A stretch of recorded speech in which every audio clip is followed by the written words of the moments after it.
우리는 끊임없이 세계관 전쟁 속에 살아갑니다. 세계관은 세계를 바라보는 시선이지요. 우리는 이 시선은 결국 우리의 삶을 좌우합니다. 어떤 세계관을 가지고 있느냐에 따라 삶의 목적과 방향이 달라지기 때문입니다. 이러한 모습은 정치에서도 우리의 일상에서도 쉽게 찾아볼 수 있습니다. 정치에서는 진보주의, 보수주의, 중도 실용주의라고 하는 것이 바로 이러한 모습이지요. 또한 우리의 일상에서는 어떤 사건을 바라볼 때에 긍정적인 사고로 볼 것이냐, 부정적인 사고로 볼 것이냐 하는 것도 세계관의 차이, 가치관의 차이라 할 수 있습니다. 예를 들어 부정적인 가치관을 가진 사람은 매사에 부정적인 시각을 가지고 판단하고 말하고 행동합니다. 남들이 하려고 하는 일에 대하여 안 된다라고 먼저 말을 내뱉지요.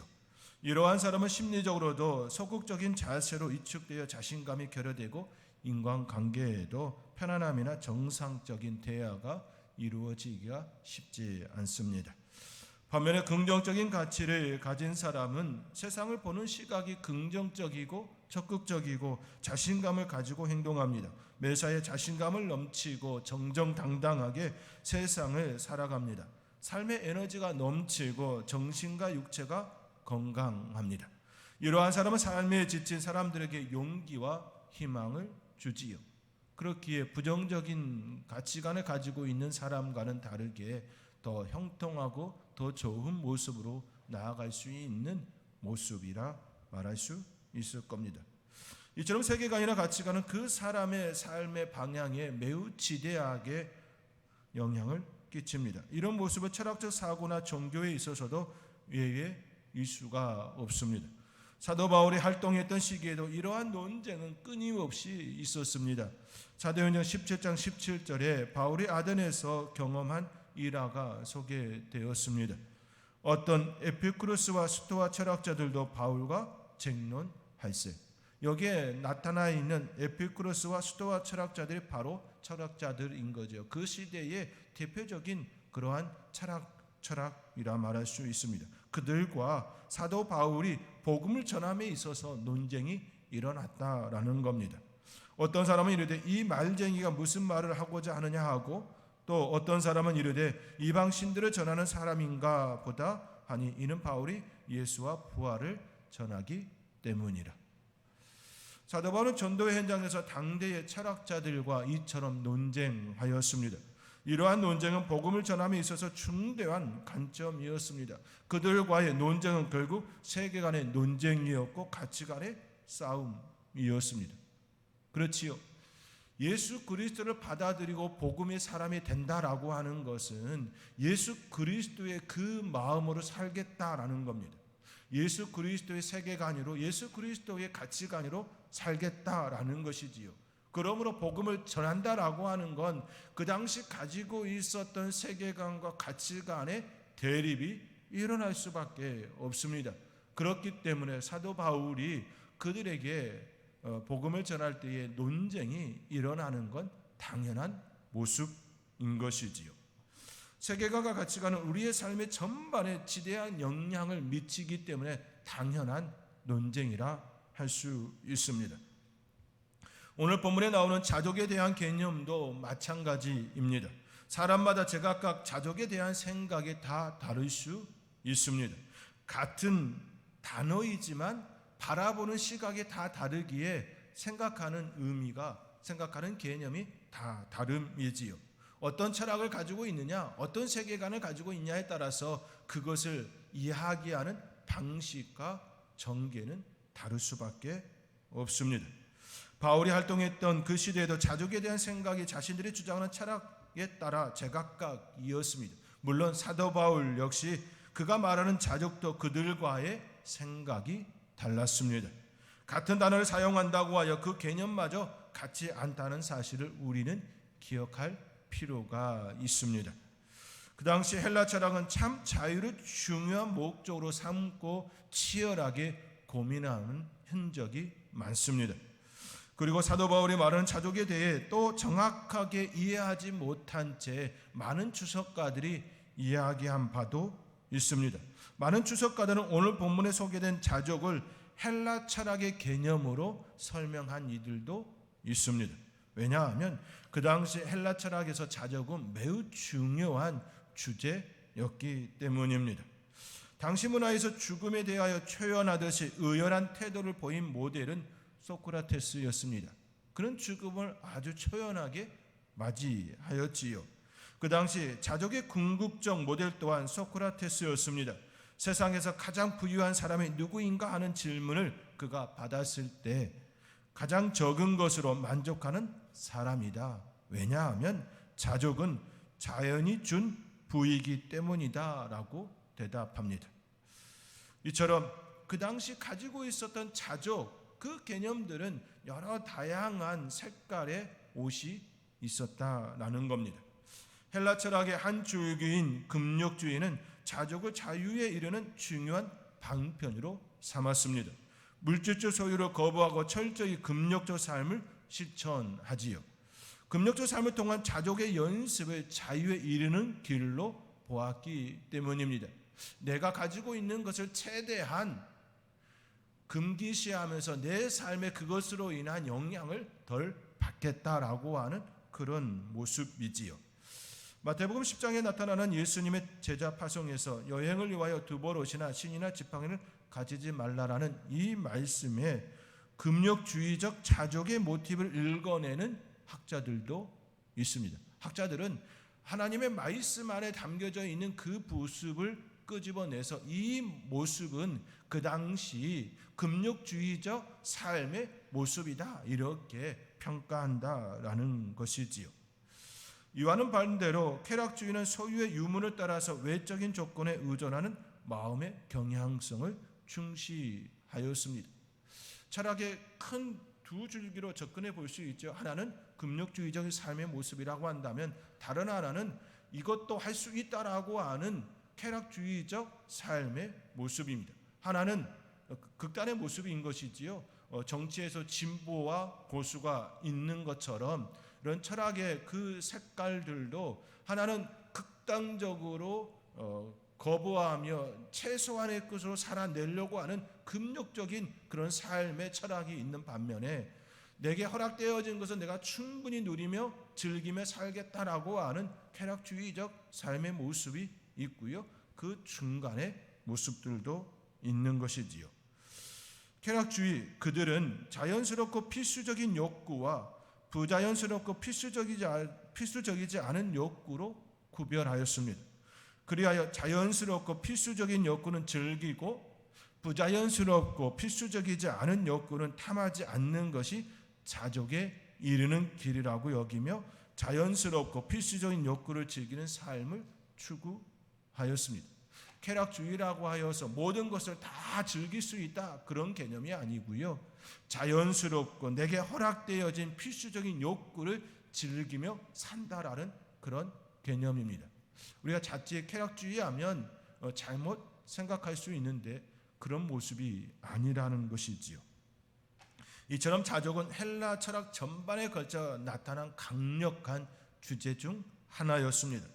표현은 다르지만 다른 문화권과 여러 종교들에서도 발견되는 보편적인 자기 수양의 모습이기도 합니다. 한국 사람들이 좋아하는 법정 스님 역시 숲의 무소유에서 이런 고백을 하지요. 방에 난을 하나 들여놓고 기뻐합니다. 어디 외출에서도 난을 걱정하는 자기 자신을 발견했다라는 겁니다. 그리하여 그 소유가 괴로움의 근원이 되었음을 깨닫고 그 난을 다른 사람에게 주고 나서 비로소 평온을 찾았다라는 지혜를 그 책에 기록하였습니다. 과도한 물욕에 찌든 현대인들에게 현타를 가져다 준 글이라 말할 수 있지요. 작은 것 하나에 집착이 되어져서 자기의 마음이 평온히 깨어졌을 때에 그것을 버림으로 다른 사람에게 줌으로 비로소 평안을 찾았다라고 하는 그의 모습이라는 것이죠. 현대인은 부의 축적 많은 것들을 집착하며 살아가는 그들에게 법정 스님의 그 모습은 또 그들에게 또 다른 충격을 주는 모습이었다라고 생각해 볼 수도 있을 것입니다. 그렇죠. 삶의 모습 속에 나타나는 여러 가지 다양한 모습들이 그들의 생각에 따라 사고에 따라 달라지고 반응하는 것임을 볼 수 있습니다. 소크라테스와 헬라 철학자들 그리고 우리가 아는 법정 스님까지 비슷한 고민을 부여잡고 씨름하였음을 우리는 깨닫습니다.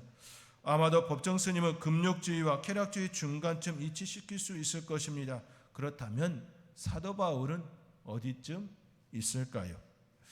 외형적으로 비친 바울의 자적은 내려놓음을 말하기에 금욕주의 거기에 가깝다 말할 수 있을 겁니다. 그러나 그가 추구하는 삶의 방식의 내용을 바라보면 마음의 자유를 주는 필수 가정으로 여기지 않았고 마음의 중요성을 더 중시하고 있기 때문에 쾌락주의에 더 가깝다라고 말할 수도 있습니다. 소크라테스는 지혜의 선생으로서 자신의 가르침의 대가로 수업료를 받지 않았습니다. 이러한 이미지는 헬라 세계에 널리 각인되었습니다. 이는 경제적인 대가를 바라고 철학을 가르치는 당대의 철학자들과는 구별되는 경계선이었습니다. 물론 이러한 모습은 성경에도 등장하지요. 바리새인들은 헬라 철학자들처럼 소크라테스의 후예의 그 모습으로 그러한 대가성의 그 가르침을 주지 않았습니다. 그러나 율법사들은 녹을 받아 그런 삶을 살아냈지요. 성경에 등장하는 그 모습 속에서도 바리새인과 율법사들의 그 대조되어지는 모습을 볼 수 있는 것처럼 그 당시 헬라 철학자들 안에도 가르침의 대가를 수업료로 받는 이들이 있는 반면에 그렇지 않은 이들도 있었다라는 모습입니다. 소크라테스의 후예를 자처하는 바울 시대의 철학자들이 단단히 의식하는 부분, 즉 대가로 수업료를 받지 않는 그 모습이 그들의 삶의 중요한 자리로 차지하고 있었습니다. 바울 역시 크게 보아서 그 영향권 안에 있었던 것으로 볼 수 있습니다. 사도 바울이 고린도 교회로부터 돈을 받지 않은 것도 이러한 영향 때문이라 말할 수 있습니다. 사도 바울이 성기 초기에 그 어떠한 선교 후원금을 받지 않고 자비로 모든 것들을 감당했던 모습이 그 당시 가지고 있었던 철학의 모습의 한 단면이라 말할 수 있다라는 것이지요. 왜냐하면 돈을 받는 순간 자신을 위하여 사용하든 그렇지 않든 간에 또 다른 관계가 그 안에 이어나기 때문에 제한이 되어지고 구속이 되어지는 모습을 생각해 볼 수 있지요. 진정한 자유를 위하여 돈을 받지 않으므로 자비랑으로 선교함으로 하나님께서 자기에게 부여해 주신 그 모든 사역을 온전히 감당하기를 원했다라는 그 부분으로 접근할 수 있습니다. 그러나 오늘 본문의 말씀에 의하면 빌립보 교회로부터 선교 후원금을 받았음을 알 수가 있지요. 그리고 또 사도 바울은 그것을 기뻐합니다. 그가 지금까지 가지고 있었던 생각과는 다른 모습이 일어난 것이지요. 그렇기에 분명하게 바울의 변명 아닌 변명이 필요한 요소가 되었습니다. 물론 그의 표현이 분에 넘치는 가장된 표현은 아니었습니다. 그리하여 학자들은 마치 안고 없는 찐빵처럼 감사 없는 감사다, 영혼이 담기지 않았다, 이러한 비아냥의 소리를 하기도 합니다. 그렇지만 그는 빌립보 교회와 성도들로부터 선교 후원금을 받은 것으로 그의 자유와 제한되거나 그들에게 구속되지 않았습니다. 오히려 그는 그들에게 내가 궁핍함으로 말하는 것이 아니라 어떠한 형편이든지 나는 자족하기를 배웠다라고 그들에게 오히려 덧붙여 편지를 쓰고 있습니다. 다시 말하여 외적인 환경에 의하여 그의 자유가 제한되거나 박탈되지 않았다라는 것이지요. 그들의 선교 후원금으로 인하여서 그가 하나님의 뜻을 온전히 전하고 하나님의 뜻에 맞게 생활하는데 그들의 후원금이 자기에게 방해되지 않았다라는 그런 개념입니다. 바울이 누리는 자유와 평안은 외적인 환경에 의한 것이 아니었습니다. 그가 겪은 환난과 궁핍과 고난도 그의 평안과 자유를 해치지 못했습니다. 눈앞에 닥친 죽음도 마찬가지였습니다. 여기까지는 마치 소크라테스의 모습과 비슷하지요. 죽음 앞에 초연하게 맞이하였던 그의 모습처럼 말입니다. 그러나 바울은 빌립보 교회와 성도들의 신앙 상태를 염려하고 할 수만 있으면 다시 그들을 만나기를 간절히 사모하는 그 사모함이 드러납니다. 본래 초연이란 간절함과 간절히 사모하는 그 마음과 함께 할 수가 없습니다. 그래서 불교 신자들은 도를 닦기 위해서는 속세의 모든 연을 끊어야 한다라고 이야기하지요. 그러나 바울은 그리스도를 만난 이후 더욱더 다른 삶의 모습이었습니다. 분명히 자유를 누리면서도, 자족을 누리면서도, 그 외부 세계에 대하여 영향을 받지 않으면서도 오히려 그들에 대한 간절함이, 사모함이 더욱더 불리듯 일어났던 모습이었습니다. 성도들을 향한 그리움과 사모함이 그의 마음속에 더욱 깊이 일어났습니다. 바울이 작은 선물을 받고 기뻐하는 모습을 이 같은 맥락에서 이해할 수가 있습니다. 바울은 자신의 기쁨의 원인을 분명히 합니다. 내가 주 안에서 크게 기뻐함은 너희가 나를 생각하던 것이 이제 다시 싹이 남이니. 다시 싹이 남이니라고 말하면서 빌립보 교회와 성도들이 보낸 선물을 보고 기뻐하는 바울의 모습은 초연하고 냉담한 것을 목표로 삼는 그 당시 철학자들과 또 불교 신자들과는 너무 다른 차원의 모습입니다. 또한 인간의 물질적인 필요에 대하여 비웃는 금욕주의와도 너무 다른 색깔입니다. 작은 선물에 감사할 줄 알지만 선물 자체에 얽매이지 않는 바울의 태도였습니다. 사랑하는 성도 여러분, 지금 사도 바울은 선물을 받았기 때문에 기뻐하는 것이 아니었습니다. 지금 그가 기뻐하는 이유는 그의 마음속에 있는 빌립보 교회와 성도들이 바람직한 모습으로 성장하는 것을 보았기 때문입니다. 주를 위하여 헌신하며 희생하는 자리로 나가고 있는 그들의 모습을 그 선물을 통하여 보았기 때문입니다. 이러한 모습은 우리의 삶에서도 느낄 수 있습니다. 저는 최근에 딸로부터 작은 액수의 용돈을 받았습니다. 방학 동안 열심히 알바로 번 돈의 일부였습니다. 아빠에게 보내는 감사의 표시였습니다. 저는 그것을 받고 매우 기뻤습니다. 돈을 받았기 때문에 기쁜 것이 아니라 실상 딸이 마음과 몸이 예쁘게 성장했다는 고마움, 그 고마움 때문이었습니다. 이 마음이 아마도 사도 바울이 빌립보 교회와 성도들에게 향하는 마음이었을 것입니다. 바울로부터 복음이 전해졌고 그 복음을 받고 성장하여 도움을 주는 교회로, 선교사를 돕는 교회로 성장하였습니다.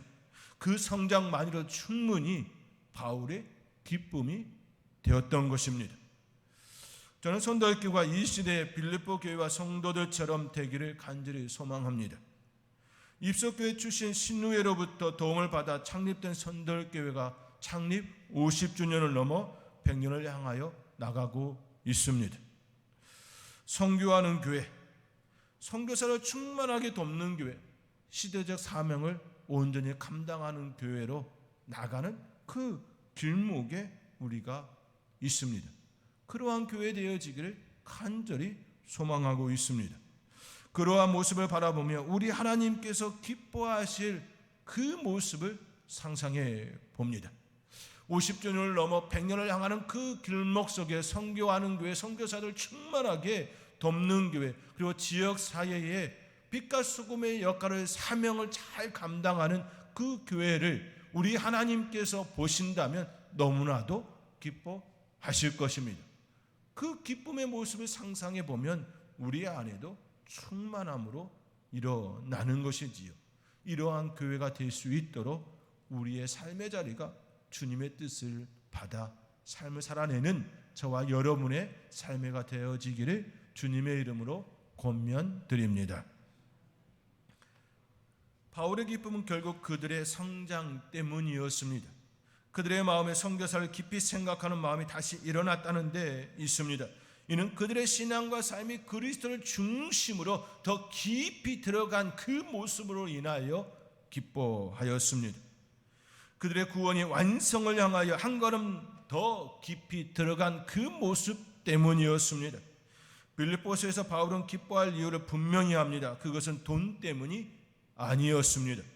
돈 때문이라면 돈이 사라지면 아쉬움 혹은 원망과 분노가 생겼을 것입니다. 그러면 자족이 될 수가 없지요. 그러나 그들에게 분명하게 말하지 않습니까? 내가 궁핍함으로 말하는 것이 아니라 어떠한 형편이든지 나는 자족하기를 배웠다. 너희가 나에게 주었기 때문에 내가 기뻐한다라는 것이 아니라 이미 나는 예수 그리스도 부활의 주님을 만남으로 인하여 새로운 가치관 속에, 새로운 세계관 속에 나는 자족을 배웠다 라고 말하며, 내가 너희를 기뻐하는 이유는 너희의 성장, 너희가 더욱더 하나님께 더욱더 가까이 나아가는 구원의 안성의 그 모습으로 인하여 기뻐한다라고 말하고 있는 것이었습니다. 실제로 바울과 빌립보 교회 성도들 사이에 소원했던 시기가 있었습니다. 10절에 너희가 나를 생각하던 것이 이제 다시 싹이 남이라는 이 표현이 이를 반증하지요. 다시 싹이 남이라는 이 표현은 얼어붙었던 땅에 파릇파릇 새싹이 돋아나는 것을 묘사하는 은유적 표현입니다. 시적 표현이지요. 빌립보 교회 성도들과 바울 사이에 겨울이 있었음을 전제합니다. 바울 편에서 섭섭했을 수도 있었습니다. 그는 그럼에도 불구하고 그 향량한 시절을 담담히 보냈습니다. 섭섭하다 그들에게 표하지 않고 그 시간을 보냈습니다. 그리고 다시 싹이 남에 겨울을 이긴 봄을 기뻐합니다. 사랑하는 성도 여러분, 목회자의 기쁨이 무엇인지 아십니까? 바로 성도들이 성장하는 모습을 보는 것입니다. 그것은 마치 부모가 자녀의 성장을 보며 기뻐하는 모습과 일맥상통합니다. 성장을 보는 기쁨은 그 어느 기쁨과 비교할 수 없습니다. 자녀의 입에 들어가는 그 음식을 보는 것만으로도 기뻐하는 것이 부모의 심정이지요. 특히나 코로나19로 인하여 신앙의 정체가 일어나지 않을까 안타까운 마음을 가지고 있는 것 또한 사실입니다. 여러 교회 목사님과 통화가 일어날 때에 코로나19로 인하여서 성도들이 그들의 신앙이 주저앉을까 마음이 노심초사 그런 마음이 든다라는 이야기를 또 듣습니다. 이것이 이 시대 특별히 코로나19 가운데에 목회하는 목회자들의 심정일 겁니다. 이러한 심정은 우리 구역장님들의 또 교구장님들의 동일한 심정이겠지요. 그 안타까움은 저의 마음만이 아니라 우리 주님의 마음도 마찬가지이겠지요. 우리 주님께서도 우리 성도님들을 향한 그 마음, 주저하고 지체되어지고 정체되어지는 주저앉는 그 모습으로 너무나도 안타까워하고 있음을 기억할 수 있는 복된 성도님들이 될 수 있기를 바랍니다. 그리고 그 마음을 아시고 주님과 더욱더 가까이 친밀함을 가질 수 있는 사랑하는 주의 사랑하는 성도들이 다 되시기를 주님의 이름으로 축원드립니다. 사도 바울은 11절에 자족하기를 배웠다, 12절에서도 일체의 비결을 배웠노라고 고백합니다. 우리 함께 오늘 본문 11절과 12절의 말씀을 우리 함께 읽겠습니다. 내가 궁핍함으로 말하는 것이 아니니라. 어떠한 형편이든지 나는 자족하기를 배웠노니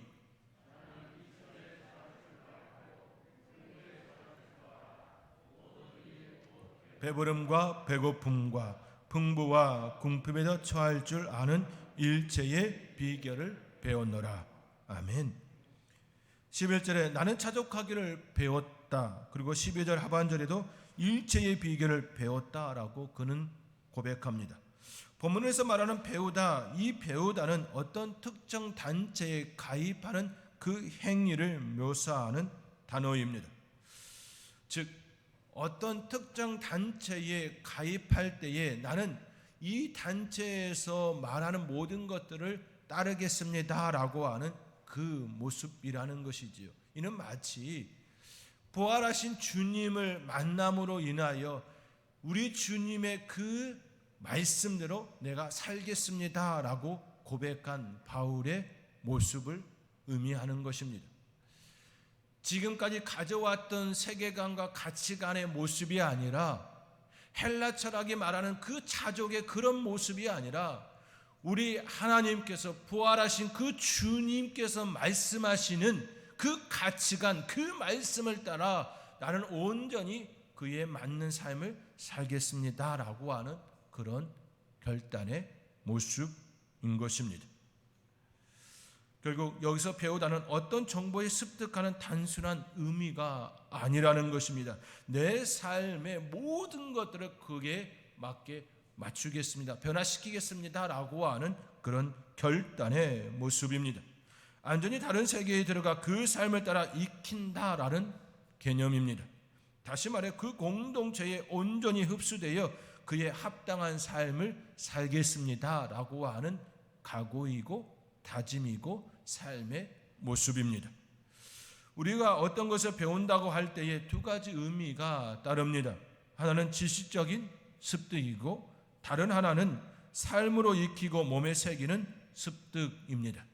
예를 들어 교회에서 실시하는 제자 훈련이나 성경 공부 그리고 다양한 프로그램을 통하여 배우는 것을 지식적인 습득이라 말할 수 있겠지요. 또 다른 하나는 말씀을 따라 삶으로 살아내려 할 때에 부딪히는 진통 그리고 고난, 삶의 여러 굴곡들은 몸과 마음으로 배우는 실제적인 습득입니다. 교회는 지식적인 습득이 이루어질 수 있도록 교육의 현장이 있어야 함과 더불어 삶에서 말씀대로 살아내므로 몸으로 마음으로 배우며 겪은 삶을 나눌 나눔의 공동체가 되어야 합니다. 지식적인 하나님의 말씀을 배울 수 있는 교육의 현장이 반드시 있어야 하고 그 말씀을 따라 삶을 살아내고 부딪히는 그 모습 속에서 하나님의 은혜를 함께 나눌 나눔의 공간이 있어야 한다라는 말씀입니다. 그 나눔을 통하여 내가 삶으로 겪어내면서 부딪혔던 어려움을 나눔을 통하여 응원과 도움의 메시지를 받기도 하고 또 내가 삶으로 인하여 잘못되어진 것, 잘못 따라 행한 그것을 교정받는 시간이기도 합니다. 그렇기에 교육받는 모습과 또 삶으로 살아낸 그 삶을 나눔을 가질 수 있는 두 가지의 모습이 교회 안에는 일어나야 한다라는 것입니다. 언어가 하나가 아니라 둘 모두가 존재하는 공동체가 되어질 때에 가장 거룩한 성도, 견고한 교회가 될 수가 있습니다. 이러한 교회를 소망하며 이루어 나가는 저와 여러분이 될 수 있기를 주님의 이름으로 축원드립니다. 사도 바울은 자족을 말하면서 진정으로 주고 싶은 메시지를 그들에게 편지에 담습니다. 13절의 말씀입니다. 우리 함께 오늘 본문 13절의 말씀 우리 함께 읽겠습니다. 내게 능력 주시는 자 안에서 내가 모든 것을 할 수 있느니라. 내게 능력 주시는 자 안에서 내가 모든 것을 할 수 있느니라. 이 말씀은 많은 그리스도인들이 좋아하는 성구 중 하나입니다. 그러나 건전하지 못한 해석도 있습니다.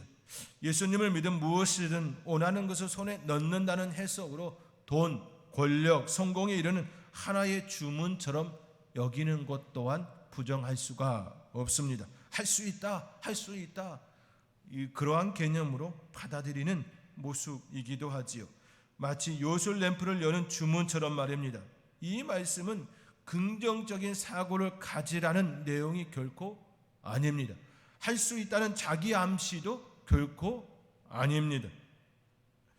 그러나 많은 성도들이 이 본문의 말씀을 그러한 개념처럼 할 수 있다, 할 수 있다, 그런 하나님께서 나와 함께 하시면 나는 할 수 있다, 해야 된다, 이런 개념으로 사용할 때가 있지요. 이런 모습은 실은 오늘 본문의 말씀을 바로 이해하지 못한 모습인 것입니다. 이 말씀은 실은 전혀 다른 삶의 모습을 여기 안에 담겨져 있음을 우리는 알 수 있어야 합니다. 사도 바울은 내게 능력 주시는 자 안에서 이 말씀을 강조함으로 하나님 없이는 아무것도 할 수 없다는 그 고백이 있어야지만이 하나님의 주시는 그 은혜를 누릴 수 있다라는 그런 말씀입니다. 그러므로 성도는 그리스도 안에 있어야 합니다. 그러할 때에 하나님의 능력을 경험할 수 있습니다. 이 말씀인 것입니다. 다시 말해 그리스도 안에 있는 것이 먼저이고 능력 주시는 것은 부수적인 결과입니다. 그러나 많은 이들이 오해합니다. 할 수 있다 그렇게 주문처럼 이 말씀을 사용하고 있는 잘못된 해석입니다. 그리스도 안에 있어야 함을 생각지 않고 하나님의 능력만을 할 수 있다라고 하는 구호처럼 마치 특정자의 안 되면 되게 하라라고 구호를 외치는 듯한 그 모습으로 오늘의 본문의 말씀을 사용하는 건 옳지 않은 모습인 것이지요. 이 말씀은 내가 하나님 안에 있으면 하나님의 은혜 안에 우리가 삶을 평안을 누릴 수 있다라는 그 말씀입니다. 하나님 안에 있으면 하나님의 능력으로 충만한 삶을 누리게 된다라는 겁니다. 하나님 안에 있으면 내 삶이 어떤 모습이든지 간에 자족의 삶을 누릴 수 있다라는 겁니다. 그 모습이 때로는 배고픔이라 할지라도 때로는 배부름이라 할지라도 그 어떤 모습이라 할지라도 그 속에서 나는 만족을 느낄 수 있다라는 그런 개념입니다. 그렇게 너무 다른 모습이지요. 그러므로 사도 바울은 이 본문의 말씀을 통하여 모든 것을 할 수 있다는 이 말씀에 그의 죽음조차도 여기에 담았습니다. 다시 말해 사도 바울이 모든 것을 할 수 있다는 이 고백에는 앞으로 다가오는 그의 죽음조차도 믿음으로 맞이한다라는 의미입니다. 순교조차도 기쁨으로 맞이할 수 있다라는 고백입니다. 그러므로 사도 바울이 말하는 할 수 있다는 이 표현은 우리의 일상에서 어떤 고민과 각오도 없이 쉽게 인용할 수 없는 표현입니다. 내 생명까지도 담보하는 믿음이고 각오가 있을 때 사용할 수 있는 말씀입니다. 사랑하는 성도 여러분, 우리가 어떤 말을 사용하거나 되뇌일 때 깊이 생각해야 할 점이 있습니다. 그것은 바로 나의 마음과 몸이 같이 가야 한다라는 것입니다. 사도 바울은 바로 자신의 생명조차도 하나님께 맡기며 할 수 있다라고 고백하는 것입니다. 그러한 고백을 가진 자만이 진정으로 자족의 개념을 바로 사용할 수 있습니다. 내가 하나님 안에 거함으로 죽음조차도 두려움이 아닌 평안으로 고백할 수 있는 성도만이 자족이라는 그 개념을 바르게 사용할 수 있는 것입니다. 사랑하는 성도 여러분, 하나님 그 은혜 안에 거하심을 통하여 여러분의 삶의 모습이 어떠하든지 자유와 평안, 만족과 기쁨을 누릴 수 있는 복된 삶이 저와 여러분의 삶이 되어지기를 주님의 이름으로 축원드립니다. 기도하겠습니다.